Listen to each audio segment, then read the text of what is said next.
friends, this is it. This is the final rant ever for A Little Late with Lilly Singh. Unless, of course, you count the lifetime of ranting about Desi aunties that's ahead of me. Just wait until I become one.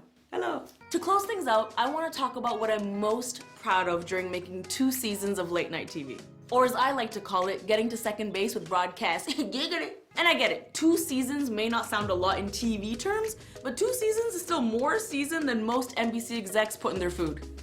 You get it? Because they're white. Aren't you gonna miss this? This season was really special to me for a lot of reasons. I mean, it was the first time I ever got to comment on current events happening in the news. And I'm proud that we did it unapologetically. We had research-backed opinions and we really didn't pull any punches. Like our rant about the farmers' protest in India, or defunding the police, or why the US should accept more refugees, or lawmakers targeting trans youth, or what emojis Gen Z use. I won't lie, this one required the most research. What are y'all even talking about? I really liked that some days we could make thought-provoking commentary through comedy, and then the very next day we would do the opposite and do something silly and dumb. I'm talking like one night we would release a sketch about holding the police accountable for racist tactics, and then the very next day we would do a sketch about a doctor who uses cabbages for butt implants. Balance! But I can honestly say, after 2 seasons of late night, the single most rewarding thing for me was giving some long overdue exposure to voices that deserve to be on late night. In our 80 episodes of season 2, in over 21 of them, we had someone make their late night debut. That's right, 21 people made their late night debut on A Little Late with Lilly Singh season 2. That's over a quarter of all of our guests. It makes me so happy, but low-key also so salty, because a lot of them were over Zoom, which means that these people never went through the rite of passage of having to figure out how to sit down on a couch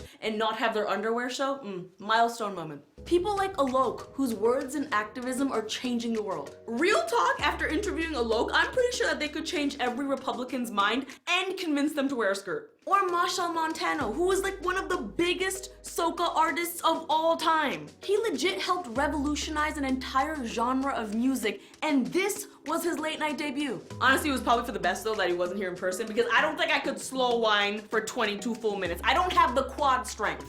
Or my sister from another mister, Maitreyi Ramakrishnan.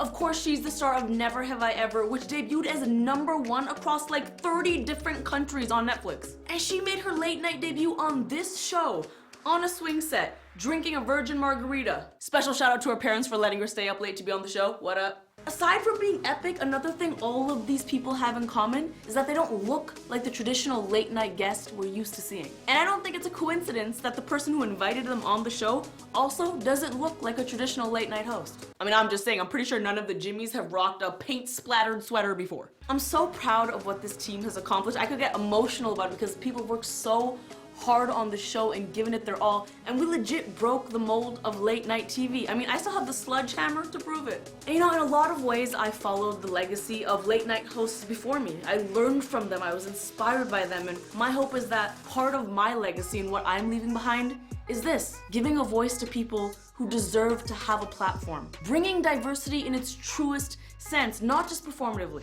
Betting on people that deserve it, taking chances, taking risks, doing things differently, and showing people real, authentic people, even if that means waxing your lip on TV.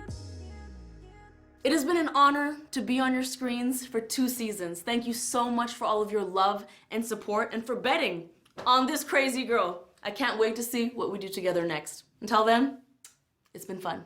One love, Lilly. That is a wrap. And soup.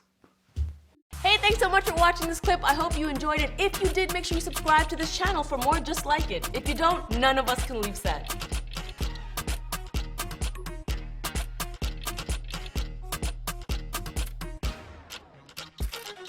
Thanks!